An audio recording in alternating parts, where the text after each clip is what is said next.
Welcome to episode 23 of the Migtown podcast, your only weekly source for Producer Tim fuck-ups. As always, I am the aforementioned Producer Tim. Joining me is Drexel. Say hi. Hello to the world out there. Also joining us this week, Miss JLove. Say hi to the audience, Miss JLove. Hello. And of course, our greatest crossover event ever of all time, the British Drexel himself. Say hi, Figbat. Well, hello there, listeners. We're doing this over again. All right? We're doing this over again because we've been going for about an hour, and somebody, I'm not going to say who, forgot to hit the record button. Tisk, tisk.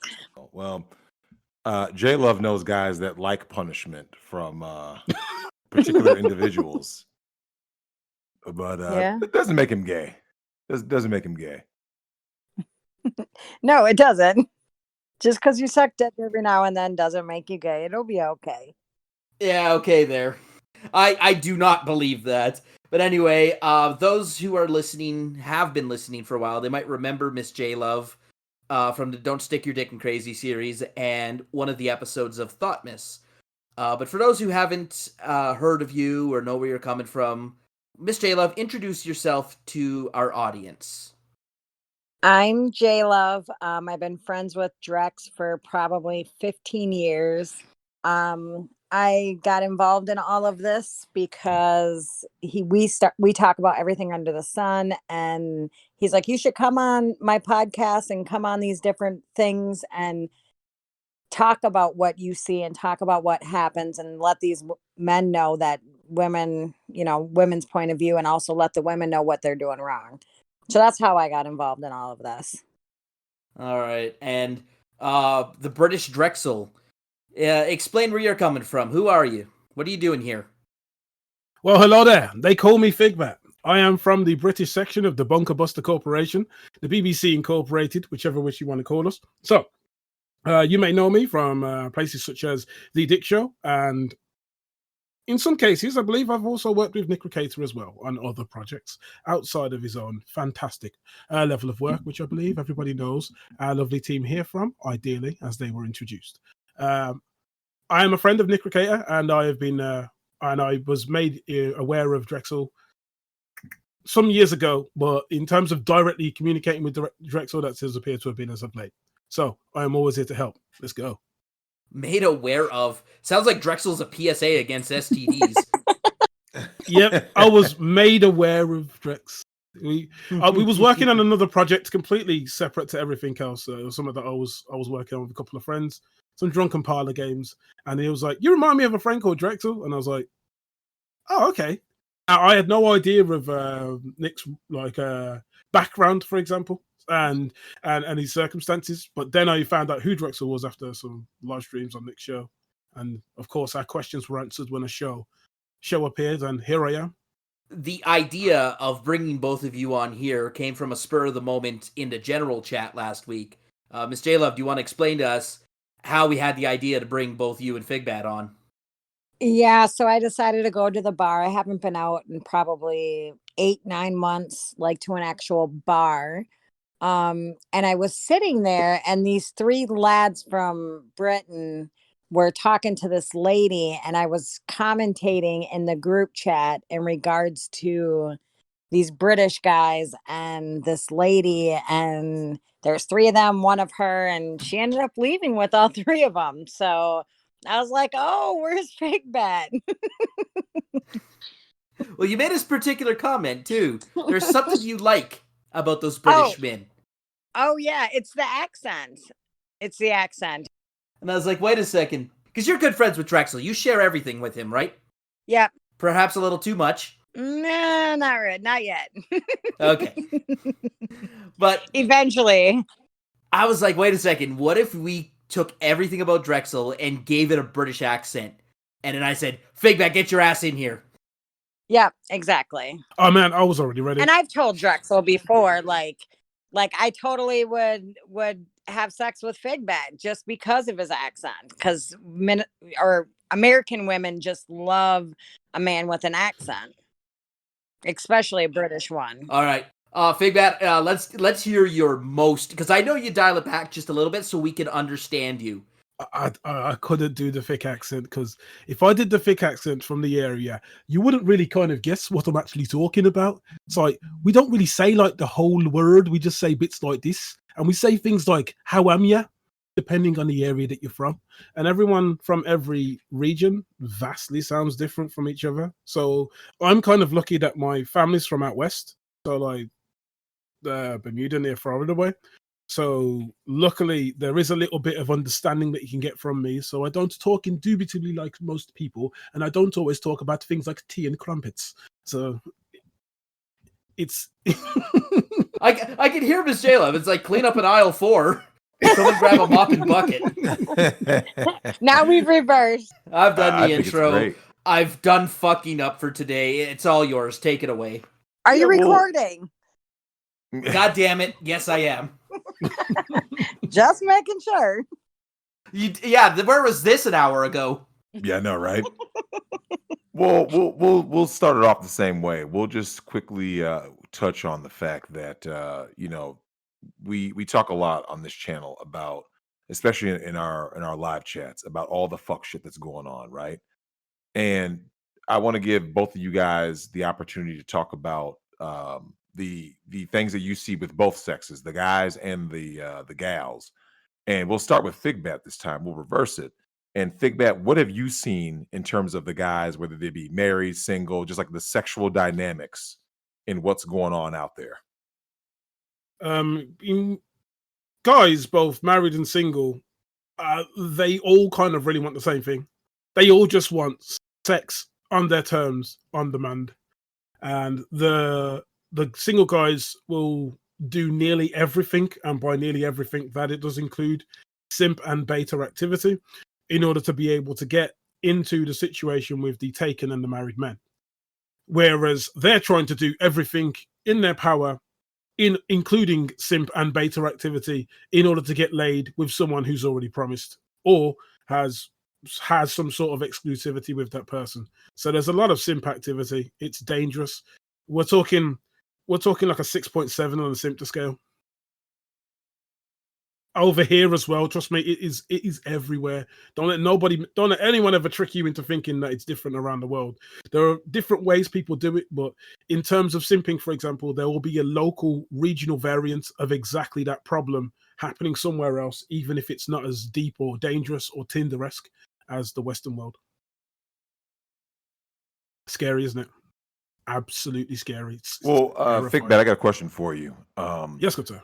The guys out there in the UK, let's start with the married guys. How many of them are currently looking for side action because they claim their old lady doesn't give them bedroom fun?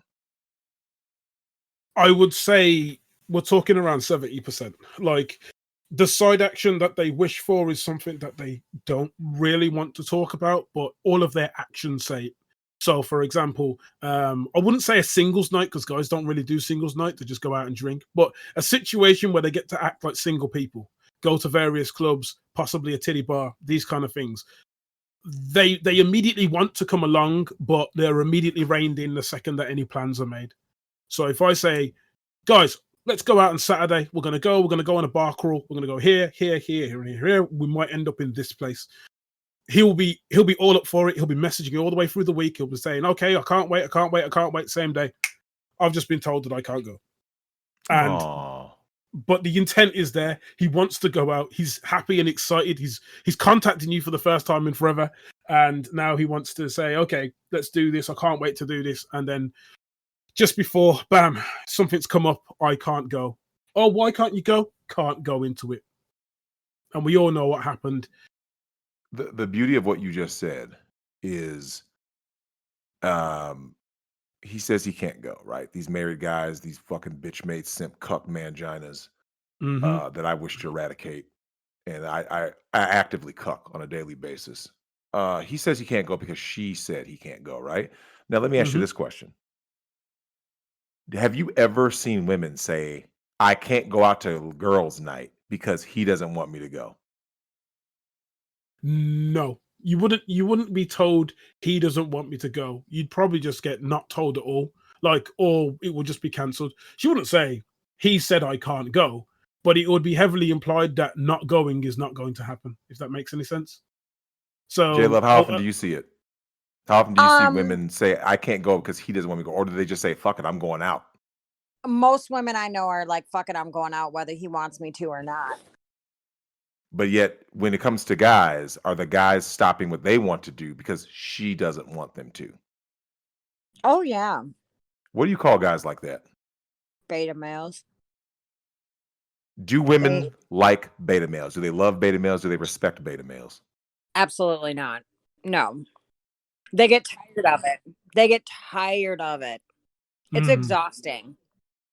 Can you build a fulfilling relationship if one person doesn't respect the other one? No.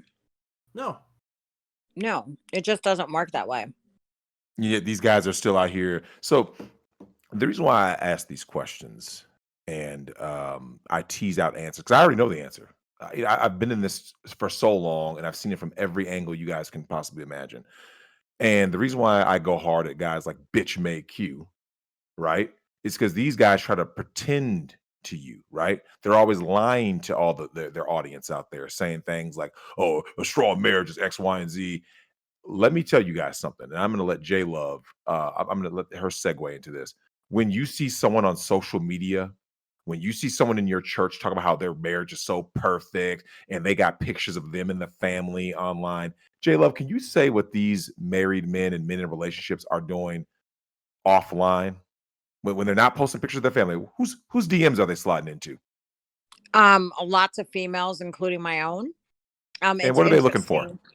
They're just looking for a quick fuck and go home because they're not getting it at home. And what kind of sex do they want? Dirty, nasty sex, shit their wife won't do, i.e. sucking dick, putting on lingerie, enticing, the visual.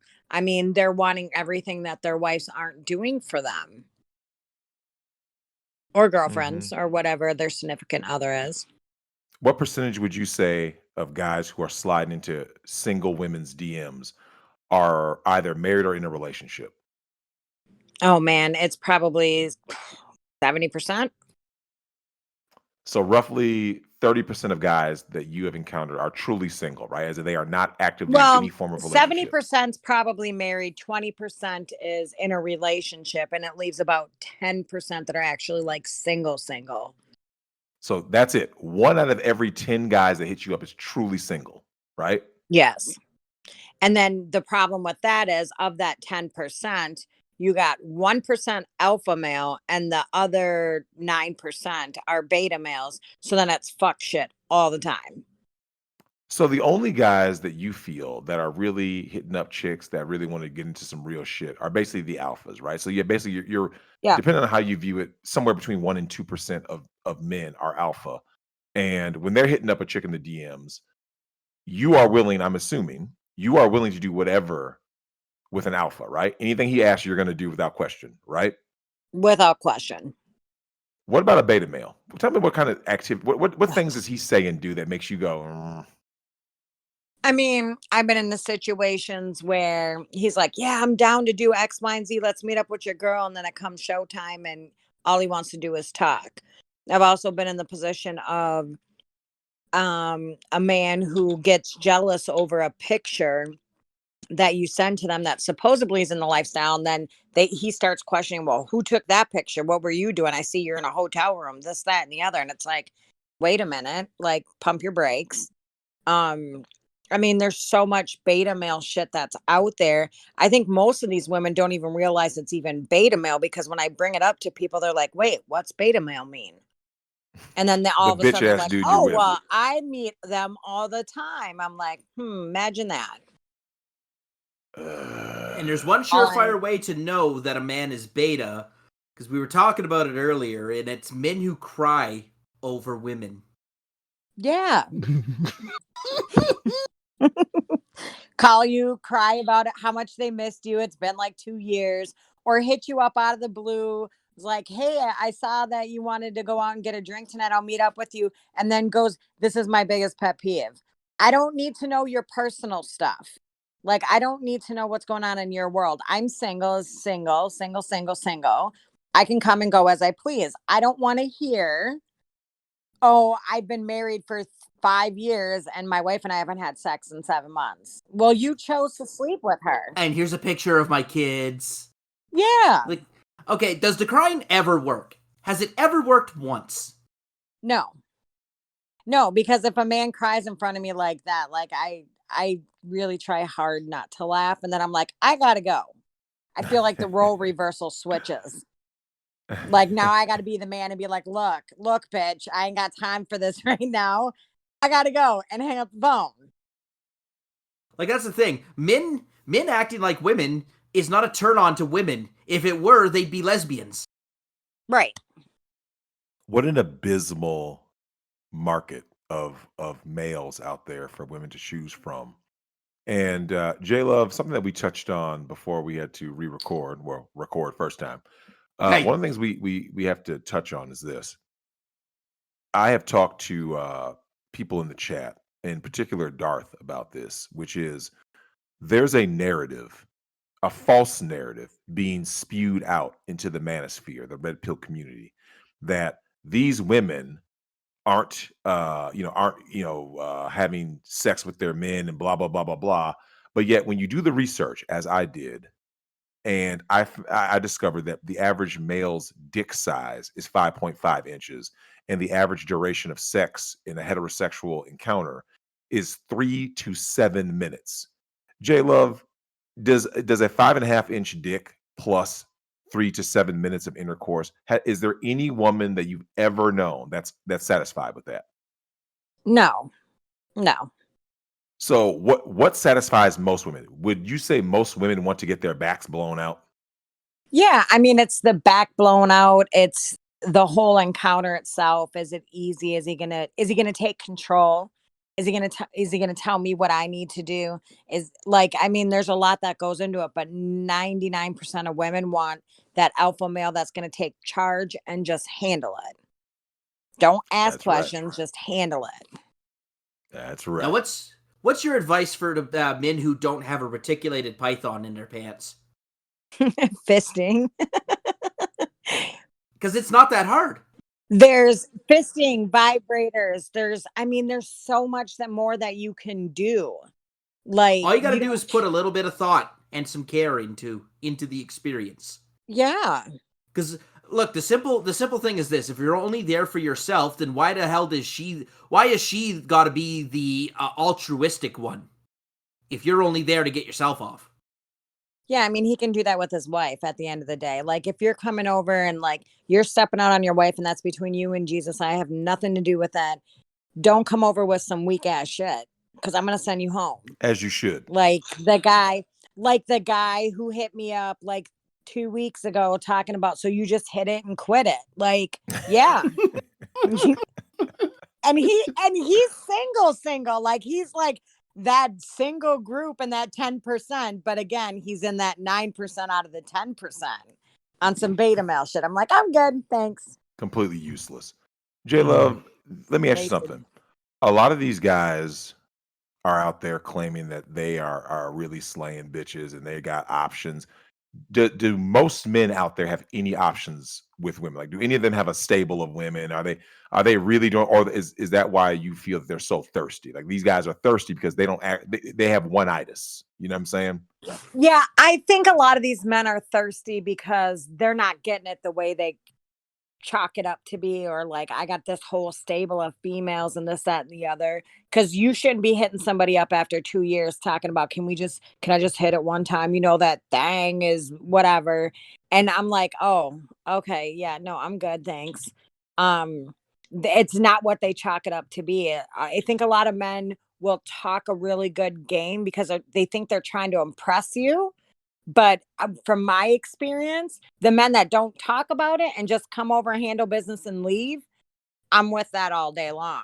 It's the ones that are consistently talking about it where you tend to find the beta male, where you tend to find all the extra shit that doesn't even need to happen.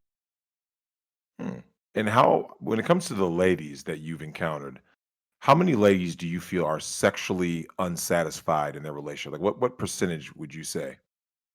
Probably, I mean, it's probably like 70% maybe. I don't, it's a tough thing because I'm single and I'm not satisfied frequently. So it's one of those things, like if you're in a relationship, because there's a lot that plays into a relationship as far as her satisfaction and his satisfaction. A lot of these women are like, oh, I don't do this, then he's not satisfied, then he's like, well, if you're not going to do this, then I'm not doing that.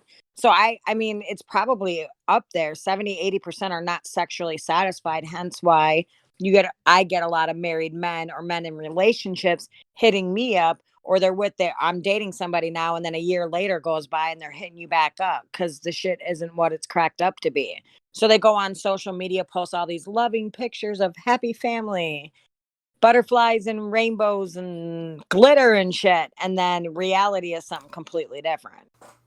What do you feel about guys who are lying to women up front, talking about, you're the only one, or we're the blah, blah, and they come up with all these lies and these falsehoods. What do you think about guys like that? Well, that's the one that's hitting me up now. Like I tell men up front, just be open and honest with me about your shit. Let me make the decision for myself and we'll go from there. The second you lie to me or you lack your integrity, I'm done. I'm not going back to that. You just missed out on something that could have been super chill, blow my back out and go home. But now you want to be on some dumb shit. I know I'm not the only one. I'm not stupid. I don't live in this bubble. You don't have to just be upfront and honest about it. And I mean, I get it from a man's perspective too, where he's like, if I'm just honest and upfront with her, she's going to leave any fucking way. But at least you have your integrity during that process. Yep. Well, there's no such thing as integrity when it comes to dating.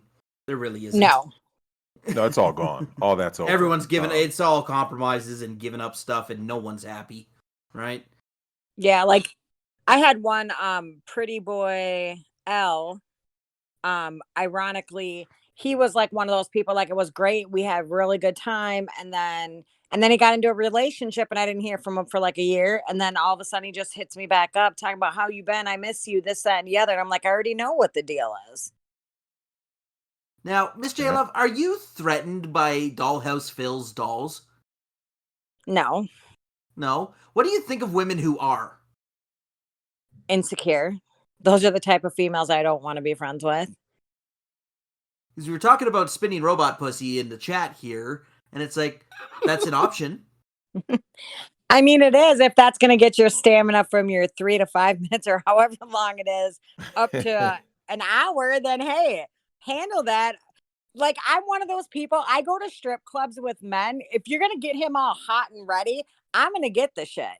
So I'm cool with it. Let's go to the strip club. Let's see some titties and ass. Let's do whatever you need to do. A lot of women are threatened by that because they lack their own self-love or their own inner strength that they get so caught up on, well, he went to a strip club. Who cares? Did he come home and blow your back out? Yes or no? Oh, he did? So what are you bitching for? This is going to be a slightly more personal question, a little bit more personal, but not every guy, because we know the average is 3 to 5, right? Or 3 to 7. Yep. So there are some guys are under that 3-minute interval. But if they have a quick reload game, could it still work for you? Yeah, it could still work for you. I mean, you could do it 20 times in the course of the night. I mean, if every time's 3 minutes, then I mean, at least you're getting 30-minute session. There's no reason why any guy should be sitting at home right now. Like, this is why incels are so fucked, Drexel. There's no reason that any guy should be sitting at home like, I can't satisfy, I can't please a woman, oh, I'm useless. It's like, it's really not that hard, but you got to put some effort in. Well, and I've had guys tell me that they bust really fast, and I'm like, okay, cool, but what do you do after you bust? Are you going in again, or are you just going to sit around and be like, I'm good? Like, I'm going to ask that question because I need to know. I want to be informed on what encounter I'm going to get into for that day. True. It really does come down to it, really, in that respect. But I think what happens to most men in most cases, on average, because most men, unless it's predetermined or pre-decided, so for example, in these situations, come round, most guys don't ever usually know whenever they're going to get some. So in terms of prior preparation, there isn't a guarantee, because even if a guy tried to prepare himself prior to going in, for example, There's no guarantee that it's actually going to happen, or if someone isn't going to change their mind before the actual deed gets done. Kind of like imagining popping a Viagra, before getting down to it, but then it turns out it's not going to happen, and now the guy's actually turned on because he thinks he's going to get some, and he's there with a rock hard dick that's not going anywhere for the next 6 hours. So like, you take out the spinning robot pussy. True. Or situations where the guy hasn't, like, don't get me wrong, there's lots of things that people can do to mitigate, like how can I say this? Unconventional and dishonorable discharges, right? So there's ways of trying to mitigate that. Add that to the lexicon. Like, guys can do their best to try and mitigate it, but in reality, as far as their mind is going to be concerned, their mind is going to be hardwired to the last time it happened, because that's how a monkey's brain works, right? If I've got a chance to pass my DNA on, the last chance I had was X amount of months ago. So a lot of times when guys say, like, it's been a while, it's kind of true, but he should be right back to normal, right as rain afterwards. If he isn't, for example, then that's usually a bit of an awkward flag, because that normally tends to happen when someone is, like, not really attracted to someone. So biologically, yeah, they'll be able to blow, but being able to go again second time, that's the real question of attraction. Because right. a guy can be with someone who's 600 pounds. Like, a guy could have sex with Rikishi if he wants. Does he still want to have sex with Rikishi afterwards, regardless of how long the duration was? Like, everything built up to that is since the last time he did it. You know what I mean? All that's going to be built up into one situation, and then it's going to happen on that. Because believe it or not, for example, guys can do things on their own and be done in 2 minutes. But that's only because they spent 35 minutes looking for the right amount of porn to blow their load in 4 minutes to, right? They've done most of the preparation and the foreplay and the searching for their favorite porn star. Whereas when it comes to another human being, the body understands when it's a human being. It knows when it's not your hand. It's like, it knows. All right. I'm deep. So Drexel, would you clap Rikishi's cheeks or go down on Lisa? Which one would you rather? Who the hell is Rikishi? Oh, he's a really big wrestler. Let me find the reference. He's famous for giving everyone the stink face. Yeah, there you go. So would you rather clap those cheeks or go down on Lizzo? I gotta do Lizzo, man. I can't have a dude put cheeks on me, man. I mean, I'll be traumatized forever with Lizzo, but you can't pay me to do that, man. Nah, that. You know what the worst part is? If Nick's nose got up in there, I don't know if you'd ever get it back. Okay, that is very disturbing. I'd still take Lizzo my damn self. I gotta go with Lizzo, man. I gotta go taking Lizzo one for the that team one. There. So Miss JLove, when you see, or actually no, I'm gonna start with Figbat on this one. Figbat, how cucked is Britain when it comes to wearing their mask outdoors? Britain is where the original Karen come from. So in terms of what will happen in terms of masks, everyone hushes and under their hush tone says they don't really care about it, but the second they go out, everyone immediately shames you, and it starts from your road. If there's anything that the Brits love, they love being told what to do. We love being told what to do. Like, so yeah. The moment there is a you're helping everyone, for example, you don't ever actually have to try and convince everyone. So everyone immediately bows down. They all take the controls. All of the people, like, even if I look at my own social media, everyone's bragging about getting their vaccine. Guys like, oh, I've got my vaccine card now. Now I can go around to a girl's house. I was like, you didn't need a vaccine card to smash. Like, nobody needs a vaccine card. It's like nobody needs one. I personally, this is only my personal opinion, I'm not really that interested in getting jabbed. Like, no, it's not really my thing. I'm not really on this sort of thing. I have a follow-up question over to JLove. So, Miss JLove, if you could only judge the suitability of a man for satisfying you based on the fact that you saw him wearing a mask outside, do you think he'd be able to do the job?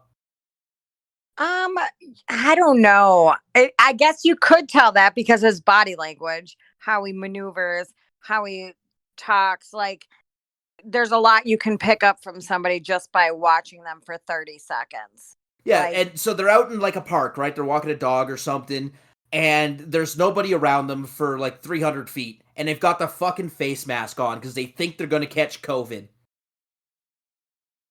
yeah, I mean, you could tell. I think you would be able to tell.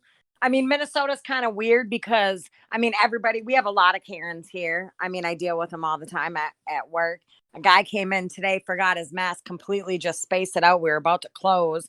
And I was like, you're good. And the lady's like, and I'm just like, oh, Jesus, come on, lady. Like, you can go because I really don't have to take you because we're technically closed. But I'll take you if you can tolerate him not having a mask on. She's like, you're right. I'm like, yes, I already know. So there's a lot of Karens, like where I live, there's a lot of Karens and a lot of people will say stuff. But I mean, I can tell I've been out and about here and there, like last weekend. Once you get into like the bars and stuff, they, sitting at a table, they take their mask off and then, you can tell. But I mean, you could just tell by how somebody walks and carries themselves. Now, as far as a man walking his dog in the park, depends on, first of all, it depends on what kind of dog it is. Because if he's got Fifi, that's like a Shih Tzu, and this little tiny fruity dog, I'm good. Now, what about the male Karen? If it's the guy who's yelling at people to put their mask on, is that a man you think could satisfy you? No. Or is he going to be all beta and cucked? All beta, because his only control is telling somebody to put a damn mask on. He can't control. I'm good. And that brings up another question. Fig bet with the Karens and how everybody bows down out there. Are a lot of the men then ultimately beta males there? Oh, you wouldn't believe it. So what you're saying then, Figbat, is that there's a lot of women in Britain who aren't getting their needs met. And that's where I was going with this line of questioning. There's a lot of women. Like Drexel, if you go to Britain, you will have a lineup all the way around Buckingham Palace. Mm-hmm. Mm-hmm. Absolutely. Well, especially with the accent. It is so absent. We have a BBC and it's just a news television. It's a TV corporation as opposed to a bunker buster corporation. Think about that for a few moments. Let's have a moment of silence for our unsatisfied women over here in Britain. Like Miss JLove, if you were in a pool of beta men like that, you'd be miserable. And then we wonder why everyone's always so fucking depressed in Britain. I just go to Figbat's house. Even our princes don't want the local produce whenever it can be helped. So it's so bad over there, man. Drex, you got to get over there, man. But then the accent will just get them some, and then you can just test out different ones and figure it out from there. British chicks are freaks, man. I like the Brits. I like them. Drex, could you do a Ty Beard impersonation? No. Ty Beard. Here's what's funny though, is we were talking about this before, and Figbat and I were talking about this, where accents are only accents to someone who is not from there. So if Figbat comes to America, he cleans up. He can clear out a bar and just pull bitches. If I go to England, it's going to be the same thing because I'm the anomaly. I'm not the norm. Yes, but there's a lot more beta men in Britain than there are here in America. Not by much, but I would say, generally speaking, Britain's more cucked and more beta than America is. True. Drex, there's a lot of women who are not getting their needs met. Not only would you clear out the bar, they'd be calling and texting all their girlfriends, been like, you got to get down here now. And I'll tell you, the German receptions aren't as bad. They're not as bad over here. Hey, Figbat, let me ask you this: what is it like in the UK? Let's say cities, so like London being obviously the biggest city, right? What's it like being in the heart of the city, and just how people move compared to say the more the places on the outskirts, right, in the country or in the kind of like the suburbs? Like how do people move?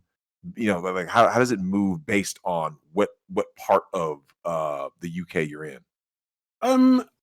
I've been around rural areas, but when I did go to rural areas, it was in like out west. But like in terms of, I do live in the city. So when it comes to living in the city, it's a free for all. Like Britain is not a very big country, as you can probably guess. So if with it not being so big, you're always close to like a built-up urban environment. Like even the urban environments still have their outskirts, suburbs areas, for example, but they're few and far between now. When you do go to some very rural areas, it's very much a little bit more traditional, but you're limited by your location and your options. So for example, you're in a one-horse town, and that town only has one Drex. Now that one Drex, for example, will most likely end up just being in a relationship or marriage and potentially stepping out with maybe one other person. That's not going to help the 22 other women in the village. You see what I'm saying? Like it's like, but there is more chance of a marriage or a relationship. I don't think it's the exact same raw deal as it is in America as far as marriage over here.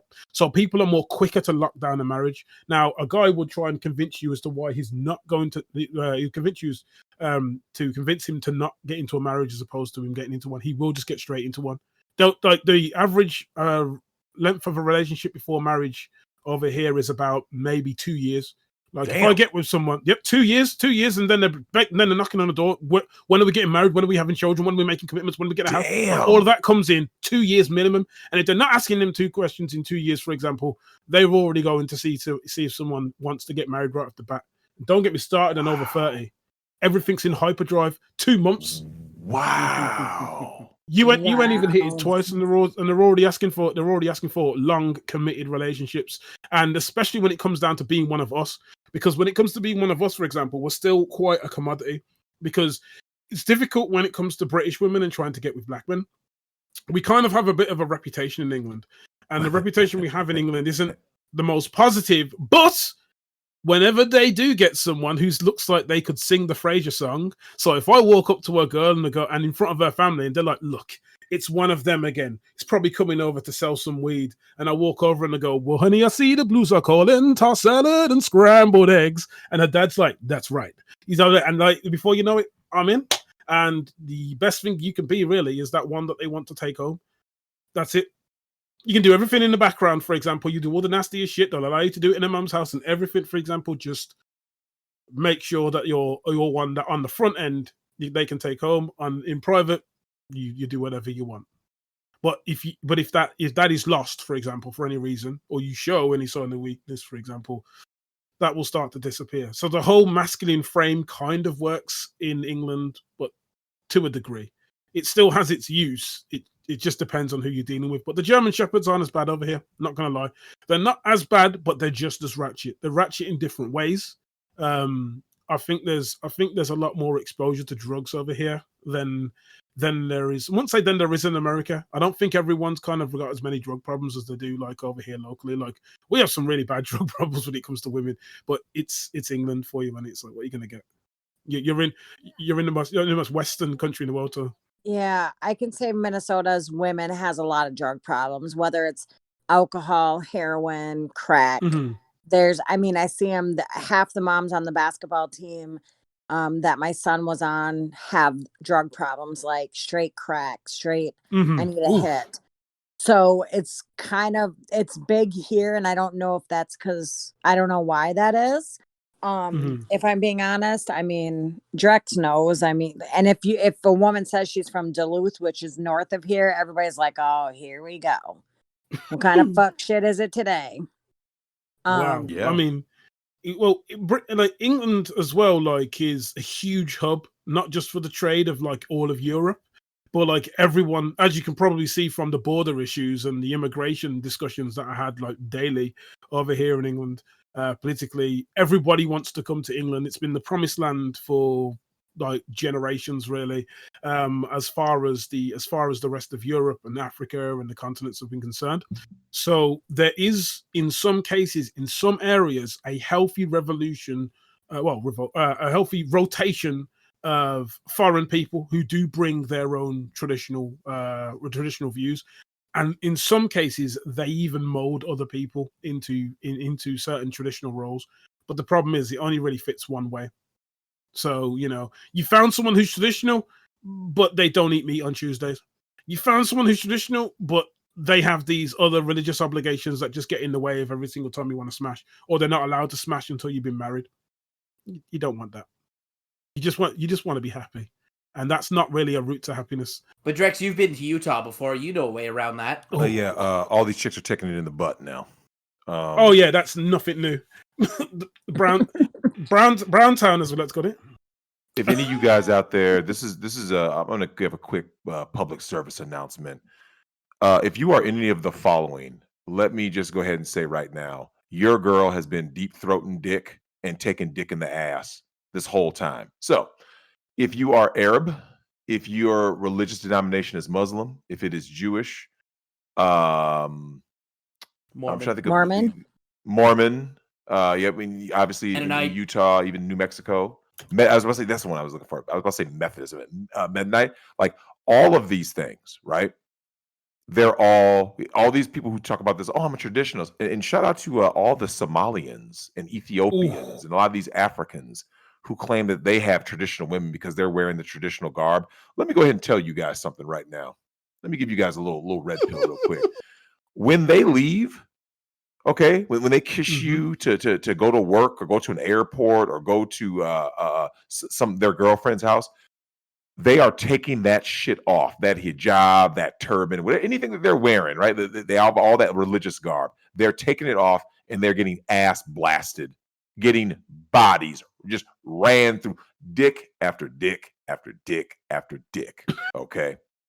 And JLove, you have witnessed this, I believe, where, we in Minnesota, we have a huge Somalian population. How many of these Somalian girls have you seen out here just being extra and doing the most? Oh, it's riveting how many are out here doing that. Like, and they are like, oh, well, I can't do this. I can't eat, or I can't eat pork. And then they're out with a man and they're having frickin' bacon and eggs for breakfast after he just laid the pipe in the ass. That's right. Or throat or whatever. That's right. They got a foster home in their fucking throat from swallowing all them damn kids. So all you guys out there who are still saying I'm making all this shit up, I think there's still one or two fucking bitch made simps saying that, right? No, I'm telling you the truth, okay? I'm telling you the truth. Your hoes are getting ran through. And for all you guys out there who still want to, play the race card, the ethnicity card, it doesn't matter what color, okay? Is she Asian? She's getting ran through. Is she Punjabi? She's getting ran through. Is she Arab? Getting ran through. German Shepherd? Ran through. Becky, all my white nationalists, your white queen, ran through. And JLove knows this. Most of these white chicks view white men as nothing more than a fucking pet wallet while they're getting black dick ran through them by the fucking foot. Okay. Absolutely. And it's funny because that's part of the problem with when, like, I had a girlfriend who was pregnant, dating a white boy. She's mixed. Dating a white boy, excited to have this baby. Baby comes out black as black can be. And dude is like, what? And I'll just call her A because it was the funniest shit. She's like, no, you're my baby daddy. He's like, sweetie, I think you bat for the wrong team on that one. And the white boy was confused. And I'm like, I don't know why you're confused. That baby ain't yours. Like, come on. I had a friend who is married to a black guy, married to a black woman. Start fucking with this white girl. She ends up pregnant. I'm like, wait till the baby comes out brown. And I don't know whatever happened with it, but I mean, that's a big thing here is that these white girls act like they're only fucking with these white boys and then their baby comes out brown and they're like, oh shit. How do I hide the line at this point? That's right. It's you can't. It's there. So that's nature's paternity test, right? Like that's the advantage of ethnicity. If you're a white guy and your girlfriend or wife is white and the baby comes out brown, you should be happy because you go like this. I know it's not mine. What you don't want is to be the same color. You're white, she's white, she cheats on you with a white guy. You think that this kid is yours, and all of a sudden you're kind of like, wait a minute, this kid doesn't really look like me or her. It looks like the father that she's smashing behind your back. Listen, I don't want white guys to be the ultimate beta bucks, and that's what they've been reduced to. I don't want black guys to be the ultimate alpha fucks, because black men are viewed by black women as living, breathing dildos. They don't respect them, they don't like them, they don't love them. They just view them as just give me dick. That's why you see a lot of broke ass ain't shit Negroes laying up on a bitch's couch, right? Driving their car around. Do you know why? Because he's basically playing the role of the bitch. The woman works and makes the money. These black dudes ain't shit. They sit around with, babe, hey, we're all out of cereal. Are you fucking serious? You don't work? Well, my ex was that way. This one would like come home and just sit around and not do shit. What the hell? You gotta go. Bye. I'm sorry it didn't work out between you two. I'm not sorry. My friend told me that she was getting a divorce. I said, congratulations. She was like, that's what? Right party. What was your question, Drex? I was going to say, when it comes to, you had just mentioned some of those issues with even before the divorce thing. What is it that you feel when you see these women that are allowing these things to happen, right? Like women are like, okay, just like, I go hard at dudes for being bitch made, right? What would you say to women when they're taking care of guys? Because let's face it, right? Why is a guy moving into your place, right? Isn't that a red flag? Oh, yeah. Like, why are women taking care of these dudes? He doesn't have a car, red flag. He doesn't have a job, red flag. The hard part. What if I have two cars? What if I have a town car and a jacked up 4x4 truck? Yeah, I mean, that's a bonus. Because a lot of these black men, I had a black man that got so mad at me because I told him I couldn't fuck with him because he didn't have a car. He's like, but I can catch the bus to your house. I said, we live in Minnesota. Public transportation is not like that in Minnesota. Hey, now, wait a second. I was on public transportation when I was visiting. When I went out, I had to kill some time before getting a ride out to Nick's because they that's visiting. That's visiting. If they fucking closed the border, so I couldn't bring my car here. I had to fly in. So I had to kill like 8 hours in Minneapolis, and everything's fucking closed. Ugh. Like Mall of America was open, but all the stores were closed. Yeah, it's whack. But here's the thing, though. Visiting, though. Visiting is different than a guy who lives here. Yeah, there's not public transportation here like that. Yes, they have a bus system. They have a train that runs by my house and goes into the city. But it's not like it's major transit. Like when you think about like places like Chicago, or you think about places like New York, and you have the train station, it's not a common thing here. You legitimately, like, I live about an hour from Drex. No joke, it's an hour. Now, can you imagine if I'm calling him up like, hey, can you come pick me up and take me up to the grocery store? He's going to look at me like I'm nuts.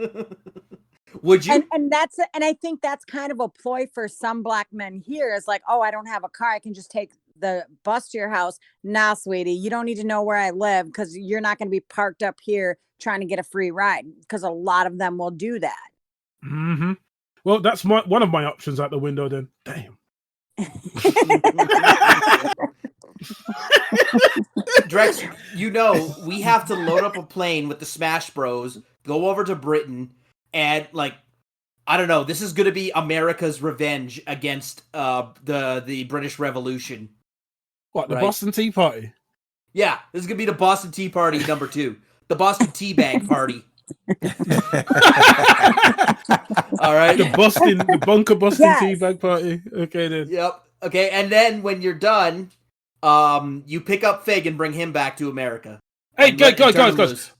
My family's from Bermuda. I am your Prince Harry. Don't worry about it. It's all good. I'm on the inside. I'm working with you guys. You can bring me back if you want. It's all good. Well, it's either that or we take Miss JLove to you. I don't know which one's better. Well, I don't mind. I'm always down to travel. Ask Drex. I'm always going somewhere. Next week, I'm doing a girls' trip. I'm going with 3 married women and myself.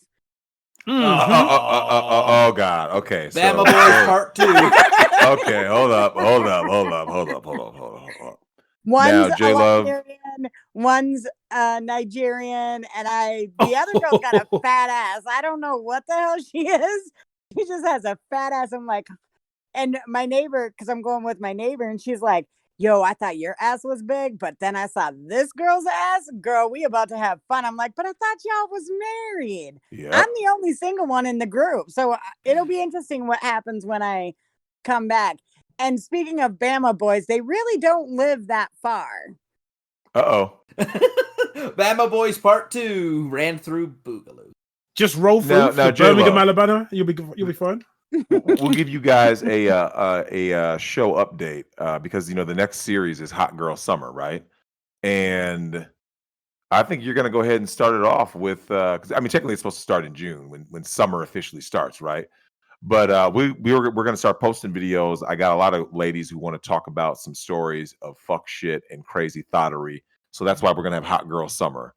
And you are going to, just like the cruise ship, report back on all the dealings because I already know it's going to be some fuck shit. So all those married guys who say, my girl's different. She's just going there just to get away and just have a good time and lay on the beach. And then you're going to come back giving us a different story. So, it's going to be great. It's kind of funny because one of them was like, I sleep naked. I was like, well, I'm buying, I bought satin robes for everybody. I was like, it's about to go down. And they're like, I'm like, I got to go to the liquor store. I got to get this. I got to do this. I got to, and they're just like, okay, whatever you want to do. And I'm like, yes. I want a rap sheet. I want a rap sheet at the end of this. I want a detailed diary. Like I can see it now. No, 3 counts of oral. We've got 4 counts of unprotected X and Y. Yo, we need to know by the digit. Like she'll just be getting ran through, and you're just there taking notes on the side. Hey, you're not gonna get involved? Nope. I gotta get the correct angle. I want sketches like we're in court. I want it all. See, we don't get to see like a court. We don't see a court case like you guys get to like watch a court case live in America. We don't. We just get these like crude sketches that they show on the TV. Like if someone was sitting in the dock, for example, there's an artist's rendition of the defendant or the person giving evidence. That's it. There's nothing. There's no cameras are allowed in courtrooms of anything over here in the UK. Oh yeah, like the court sketch artist or whatever. Yeah, you just get the sketchy guy. I'll just take a bunch of pictures and report them back and make sure faces aren't on there. Oh yeah, that's absolutely I already know what's going to happen. JLove, you've talked about this before, right? On the 12 Days of Thoughtmas, and like I said, I always like to go at my detractors because my beliefs. I am an accelerationist. And I want all of this to crash and burn, never to return again. I don't want traditionalism to ever return. And anything that came before I was born in 1982, all of that shit needs to die off forever, never to return, right? So when it comes to my viewpoints on intersexual, intergender dynamics, when we talk about hot girl summer and cruise ships and hoes getting ran through bareback by the Bama boys and all kinds of fuck shit going on, see, I encourage all this because as you know, JLove, there are people out there who still think I'm just making everything up, right? And when you tell them, I remember you told me years ago, you had a boss, a female boss, who said a woman should have how many men? Do you remember what her answer was? 3. What does each guy do? Describe the 3 guys. One is, the beta male pretty much. One pays the bills and the other one blows the back out. You just have them in rotation. Depending on the type of day you're having is depending on who you get for that day.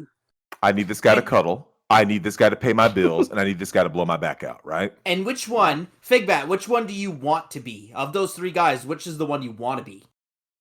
Oh my God. Hold up. Which 3 guys? I was tapped out for a second. All right. Okay. You get to be basically the gay best friend, the cuddle buddy, right? Or you get to be the guy who pays for shit.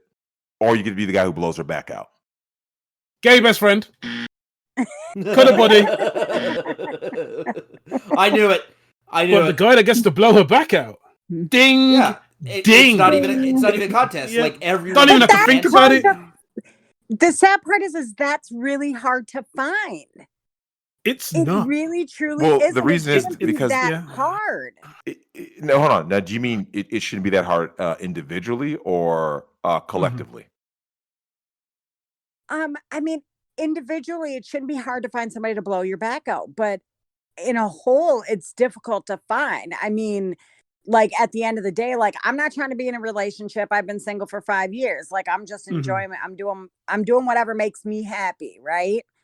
But you know as well as I know, I've known you 15 years, and even Mr. L is like one of the few. He's the only person I've ever referred over to you. He's the only person, like, I'm very cautious about it all because of the beta shit.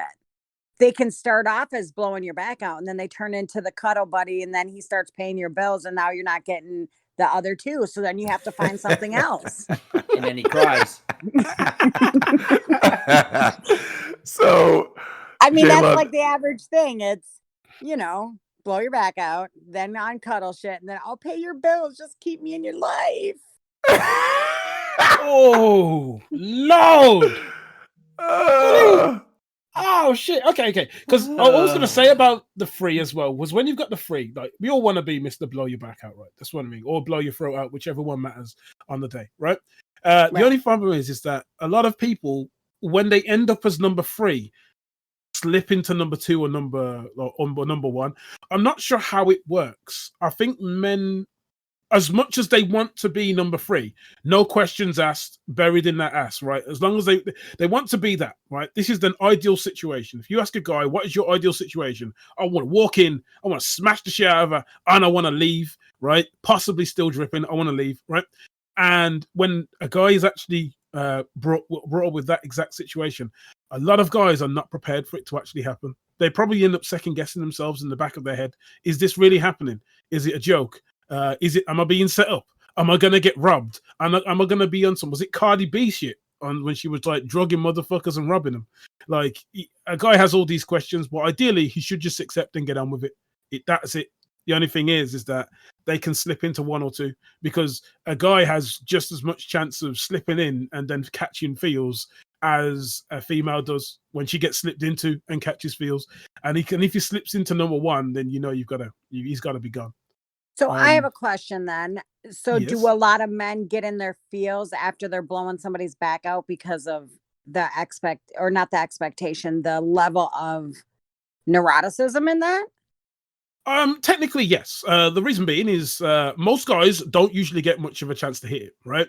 And it's all based upon how much his work is put into initially hitting it and how consistent it is when they are.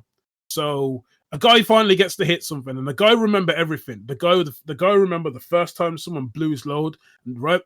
And just let him and swallowed. It's just one of them things. It's just a guy who remembers that.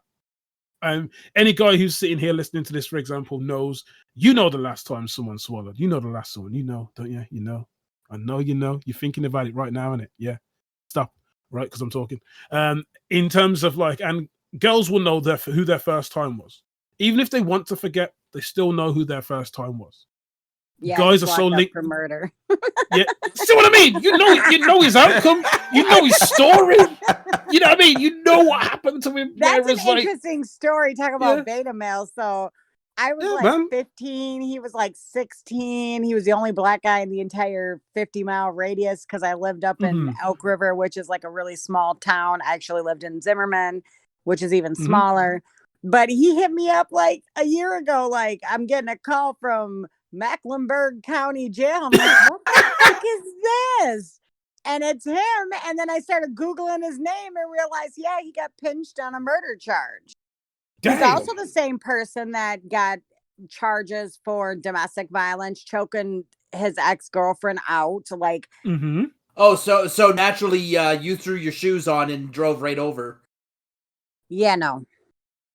Well, see, but he said I was his true love and I was the best he ever had and this, that, and the other. Yeah, it's men remember. That's how it works. That's just how it works. It's strange, but it's true. It's it's the amount of emotion linked into what has happened. So since a guy's chances are so few and far between, And a guy just will have them moments where he just doesn't know where his next piece of ass is coming from. When he gets a piece of ass and it's all access, all hands down, no cap, it's just going down, he's going to catch some feels because this is the first time that someone's allowed him to go that far. Everyone before you, for example, could have been giving him the, no, I don't really like that. No, don't touch me there. And especially for German Shepherds, don't touch my hair. And God, you know what? Froze your weave off. Yeah, it's like froze your game off automatically. But when someone has all access, compliance, we're talking OSHA certified sex, right? We're talking like it's just emotional. And guys, that's where guys get carried away. This is where guys end up shooting up a school into someone's tonsils or into their cervix, right? But I mean, it's like that's what ends up happening, and that's when the guy catches feels. So even if the guy comes in on some alpha fucking masculine frame, like, bitch, I'm gonna blow your motherfucking back out. You're never gonna know what's gonna hit you. I'm gonna hit it up, girl. And then before he hits, the second he shoots, he turns into a little boy. And you can hear the Morgan Freeman narration. And from that day on, he knew he was going to be cucked. Straight up. That's exactly how it looks. It's scary, and that shit will happen. That's blue pill conditioning. Blue pill conditioning is like a fight. You tell everyone all the shit that's gonna happen. You're gonna knock him out. You're gonna show him your BJJ black belt and everything like that, and then it starts, and that's when the men get sorted from the boys.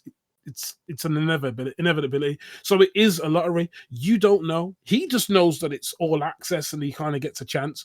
But at the same time, he's going to have some level of performance anxiety, which may actually influence the situation. And then he's not happy, and he wants to try again, and he wants to go again, and he wants to go again.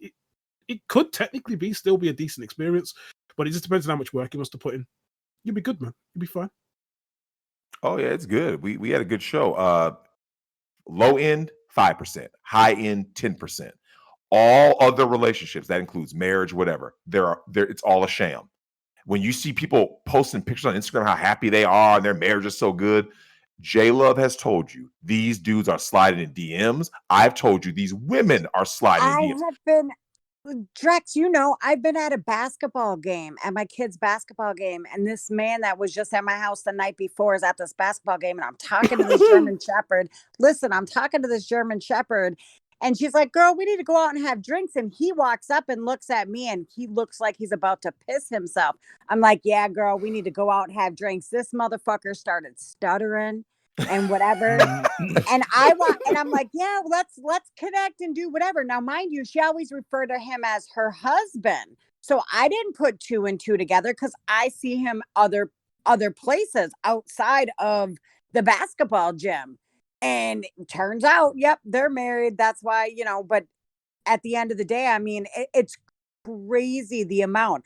There's guys that I had like in a rotation and show up at the gym. Their wives are there, whatever. And as soon as the game's over, damn, you look nice today. We should hang out later tonight, whatever. And they're at my house later. But they're sitting up there with their wives holding hands, talking about, I love you, baby. It's all an illusion. It's an illusion. And I got a question for Figbat. Hey, Figbat, how many times in the UK are these married chicks and chicks in relationships hitting up you or your buddies for side action? All the time. You will always get talked to and harassed by married chicks, and the way they do it is insidious. Like, first of all, like, there's the standard thought that when someone contacts you and they say hello, you immediately kind of go, oh, well, they're married, so you put them to the back of your mind, right? Then you'll get messaged again and again. And then normally, whereas you would probably think, well, I don't want to interfere with this marriage by messaging the woman in the relationship, because we all know how that would feel if that was you. And then they're contacting you. They want to hang out with you. They're asking to set up arrangements where you're going out and drinking. Now, we don't know what they're saying to other people, but they would normally tell you that it's all above board. Their fella knows, until you find out that they don't. And that's when shit starts getting weird. And then she can easily just disavow all of the things that she's done. She can easily just avoid. So you can turn around and say, oh, well, I never did any of this, or I never did any of that. And there you are, two dudes brawling in a Weatherspoons pub. Weatherspoons is a popular chain of dive bars, just to let you know, over a sirloin steak for no good reason at all. And she wasn't even all that interested in you, didn't even get to hit. Yet some guy is now arguing with you because the whole masculine frame kind of heroic, this is why I like you kind of thing. Some people like that level of chaos in their relationships. So some females will actually drum up certain situations which will pull their significant other, either husband or otherwise, into I wouldn't say a self-defense situation, just a shit test more than anything else. Does that make any sense? Yeah. Yeah. They will put your life at risk. Yeah. In public for their own entertainment. And you're sitting there thinking, and then whenever you're talking about it, for example, it's like, but that's the reason. Like, this is it. Like, we're talking about this. You hit me up, and then he's like, nah, she wouldn't, man. She wouldn't be. She wouldn't, man. Oh. And then the guy's like, the thing got scrapped. And dude, I'm just trying to. I don't even know what we're doing here. Like, she will ask it, and then she'll blindside you with this dude who turns up. We're together. It's not my problem. I wasn't told this. And that's why I legitimately will make them feel so uncomfortable, because my rule is just be open and honest with me, because I'm not trying to protect you. I'm trying to just protect myself to never be in that situation. And so, like, just be upfront and honest with me. We can say, hey, be cordial and whatever. And I'll act like I don't fucking know you. And later on that night, you're at my house. But if you don't tell me that, I'm going to make you squirm like a little bitch, because at the end of the day, all I asked for you to do was be honest about the situation. And it's happened numerous times, as far as that goes, where they're sliding your DMs, even ones that I didn't do anything with, and they get all uncomfortable. And it's funny to watch, but like, it's like, no, my wife doesn't like you. Well, nobody cares about your wife. She ain't shit anyway if you're at my house every other night. That's like, right. Damn. It's so true. No, look, there's nothing. The sexiest thing that anyone can ever have, right? You could have a 9-inch dick. You could last 10 hours, for example. The sexiest thing about anyone is discretion. And once there is proof of discretion, they will always come back. Because they know when there is discretion. And some people, and that's a shit test in itself. Someone will hit it, and then they will disappear for ages, and they're waiting for you to drag their name in the mud, say these things about you. Well, this person puts out on the first date. This person does all that. Have you ever heard of this person? They check with everyone they know who knows you. You haven't said shit. What happens? They come back, and it's monkey double backflip university all the way through, for as long as it can be ran through, and before they start to ask questions like, where is this going? And then you remind them that, I'll tell you where it's going, the bus stop. So, you know what I'm saying? It's just like... Yeah, it's funny you say that, because, I mean, Drex, Young Buck's wife was like that. Like, he let me know up front, and she started hitting me up on the side. What's your deal with my husband and this, that, and the other? And I'm like, listen, I'm naturally a flirt. So no matter what I say or do, it's going to come across inappropriate to anybody. So I can't help the way you feel. I mean, that's between you and Jesus. And I tell everybody that. It's always between you and Jesus. It has nothing to do with me. And then they're like, oh, okay. And then he hits me up a couple days later, because she starts asking him. He's like, I don't even know what the fuck you're talking about. And then he hits me up and he's like, thank you for not saying anything. I said, it's not my place to say anything. I don't have time for this insecure women on some dumb shit. All right, let's dive into the email bag before we sign off for tonight. Let's do it. Yeah. Into the email bag. We did get, you remember the email war we kicked off last week? Right? The guy who was doing the erotic role play with... Okay. Yeah. So, he never emailed back, but the guy who sent in and kind of narked on him did. So I didn't say his name because I thought it might actually be his real name. He clarified that's not his real name, so I can go ahead and call him Fack. F-A-K. His name is Fack. Okay. Yeah. So, anyways, he just did like a quick check-in, saying that he actually says he wants to come onto the show and talk about how to not be a complete failure like Friction was.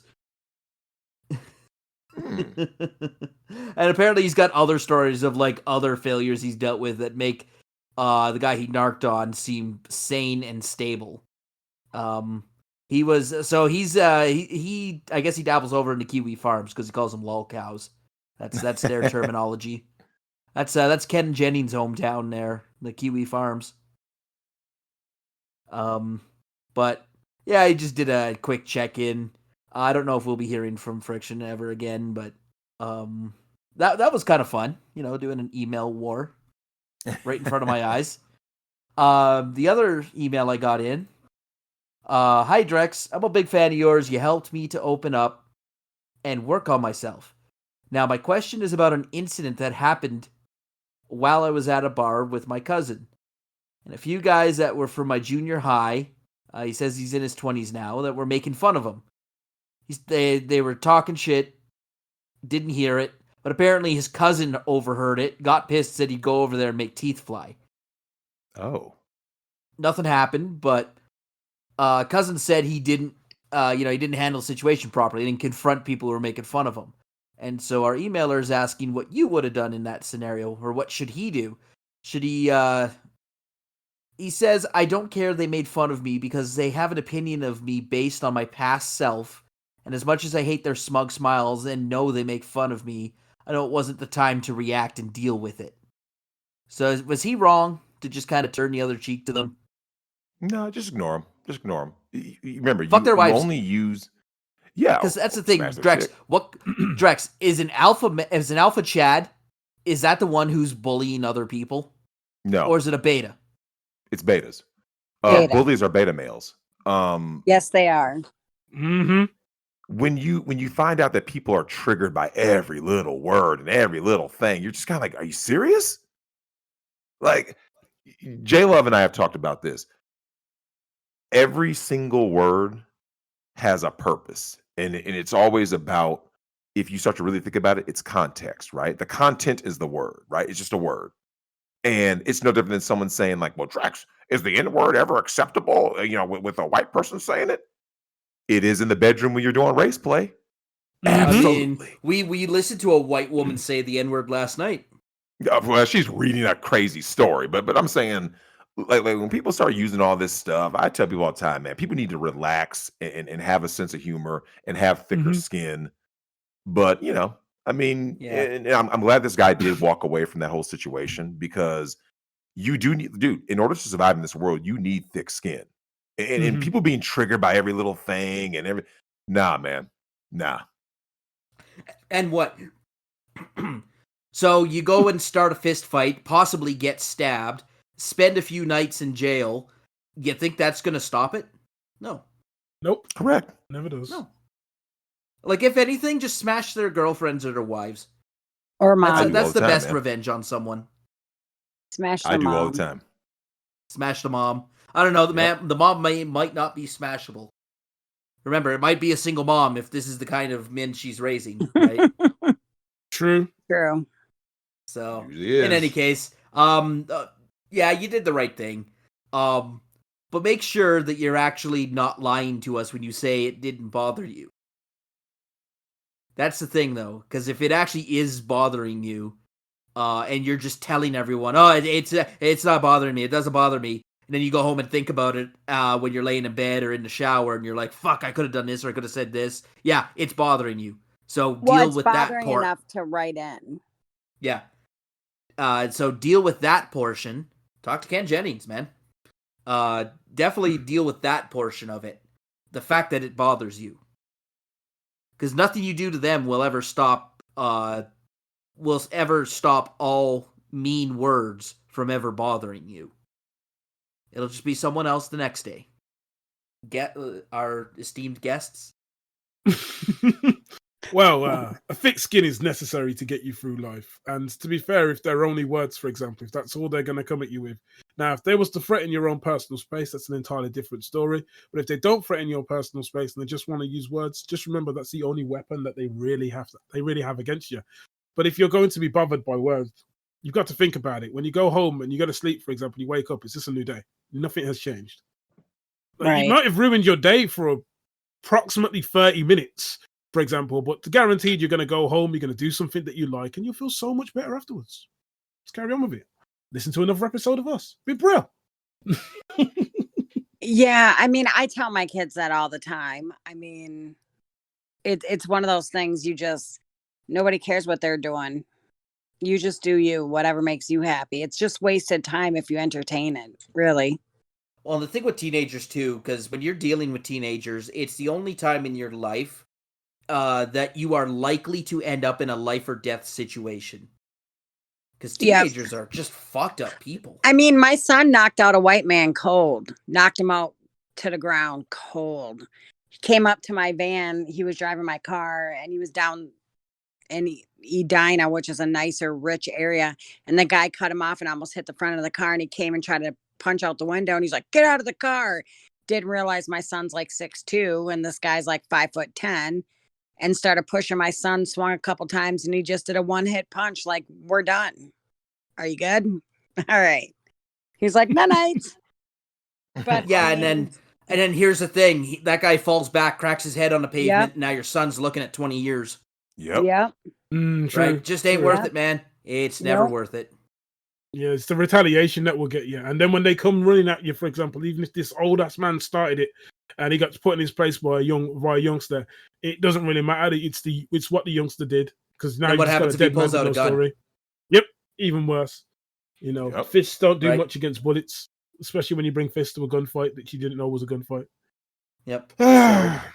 It just escalates, and it's like a continuation, but there's more to live for, isn't there? Like, that's what happens here in Calgary quite a bit, too. Someone goes and starts fuck shit in a bar, and then they try to take it outside, you know, because there used to be a time and a place where you could just settle a beef outside one-on-one, right? Yeah. Throw a few punches, get on some ground, do some ground wrestling for a little bit, get yourselves tired out, and then you go back and finish your drink.